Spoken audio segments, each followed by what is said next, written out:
welcome back to the JLR Guru channel. Today I'm going to do a quick buyer's guide on one of the very last Land Rover Discovery 4 models to be registered. So just a quick look around the car first of all, then we'll have a look at the inside, and then we'll have a quick talk about what to look out for if you're looking at buying one of these.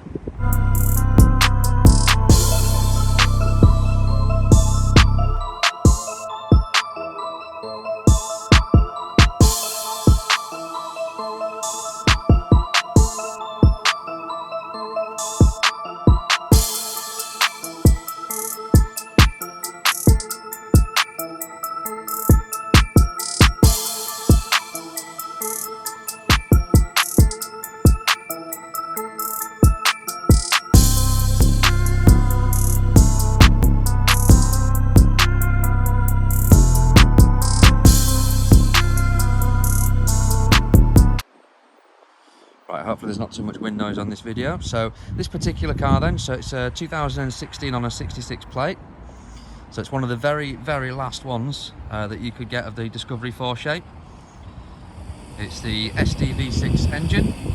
It's finished in Fuji white, and it's the landmark edition. So you got these really nice graphite grey alloy wheels. The side steps were optional, they've been put on by the previous keeper. You also got things like the xenon headlights with the LED daytime running lights. So bang up to date. This particular one, again, as you can see, you've got front fog lights. You've got the front parking sensors. Looks really nice in Fuji white, quite rare in this colour. And then, as I say, the wheels themselves were exclusive to the landmark edition. So a big sort of boxy looking car, but very practical and very good off-road.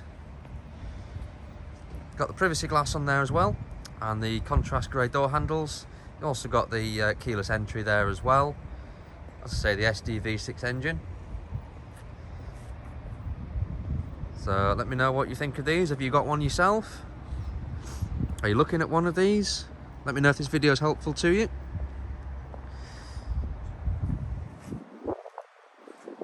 There we go, so let's have a look around the back. Okay, so around the back of the car, so on the later models of the Discovery 4 you got these sort of clear lensed LED tail lamps with the clear indicators in there as well. I think they look quite good. And you also got the reversing camera, and you've got the rear parking sensors all as standard, privacy glass again, and all Discovery 4s have the unique split tailgate.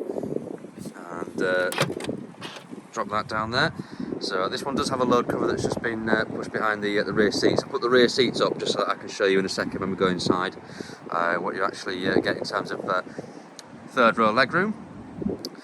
So of course the traditional Land Rover situation with the drop bit there then, so you can actually sit on there or you can work on there, whatever you wish to do. It will take the weight of up to 2 people. And then it's just a manual close, just like that. So let's have a look around the driver's side.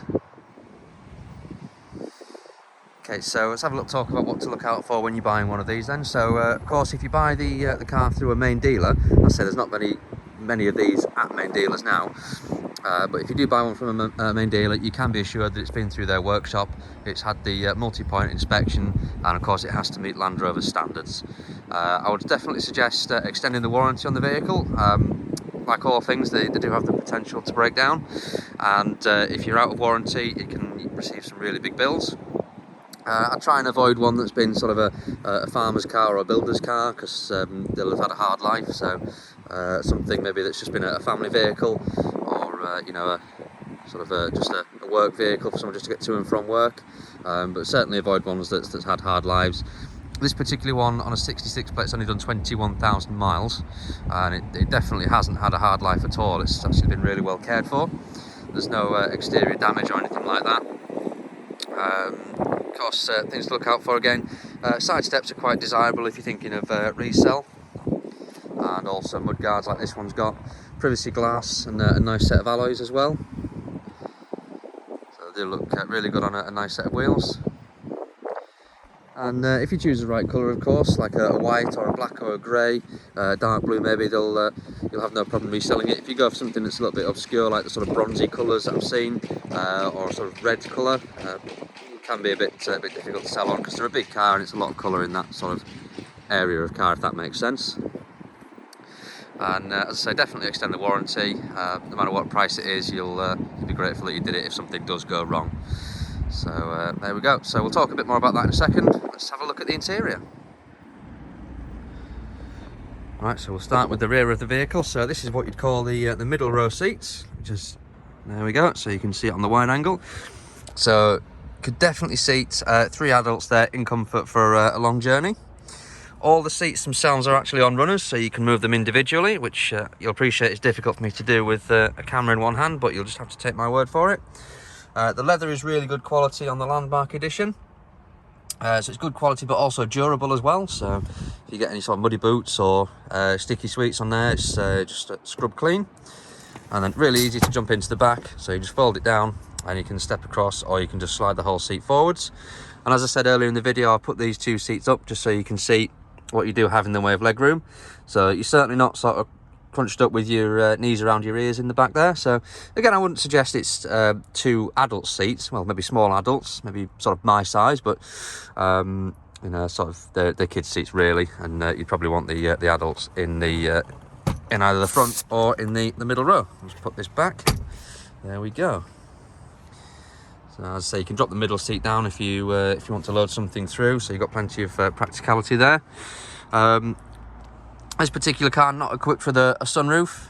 As I've said on previous videos, I'm not too bothered about sunroofs, but if you do really want one with a sunroof, then of course that narrows down your options. And a quick look at the dashboard from the rear, although you saw it in the cinematics. We'll jump in there and have a look at the front.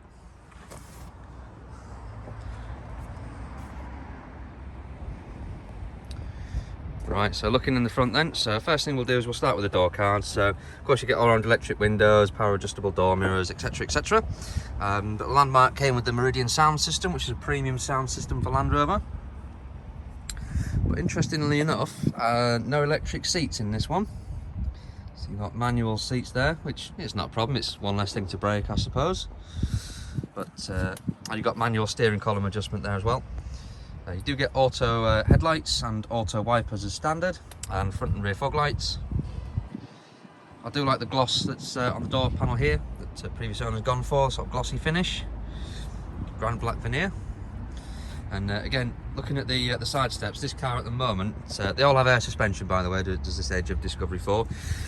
If it's not in access height like this one is, which you can definitely tell there, it definitely is, so can be quite a step up, especially if you're quite short in the leg like me, so it's nice just to have something to step onto.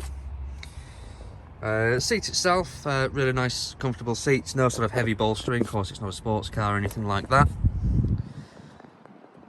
And you get plenty of controls on the steering wheel, so this is the more up-to-date steering wheel on the Discovery 4. So you got the gloss trim actually moving onto the steering wheel itself, very similar to the Range Rover Sport of the time. So you got these sort of big silver horn buttons in the middle, cruise control, and then your menu buttons all there. You do get a heated steering wheel as well, as you can see. Of course the seats are heated as well, as is the windscreen. Hopefully you can see the sort of weave in the glass there. It's not coming across on the camera, but it is there. As I mentioned, this one's done 21,000 miles. We'll jump in and start it up in a second, but that's the front. Let's jump in and see what we think.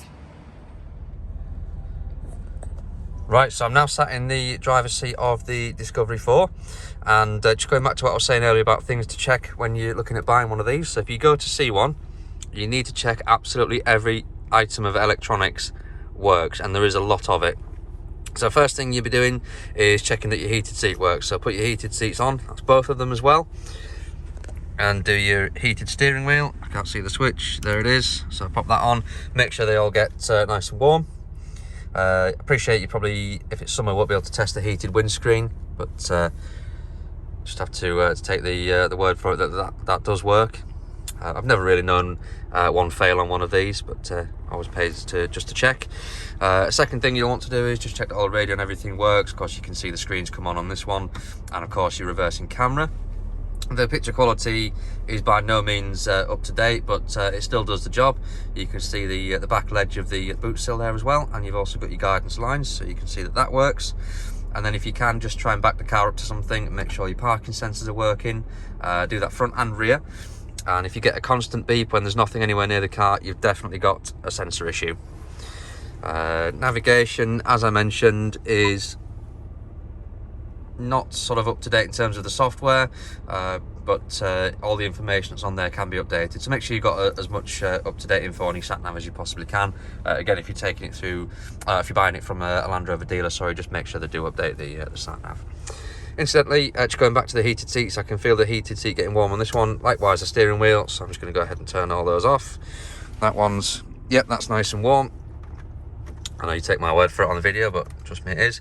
Heated steering wheel, likewise, just got nice and warm very quickly there. The big one to check is the air suspension. So you switch just down here. So at the moment, as I mentioned earlier, it's in access height. So to raise it up, give it one push on the upwards button, and the car will start to raise up. Give it a longer press, sorry, that'll help, won't it? So I've got access height selected at the moment. And now it's raising to normal height.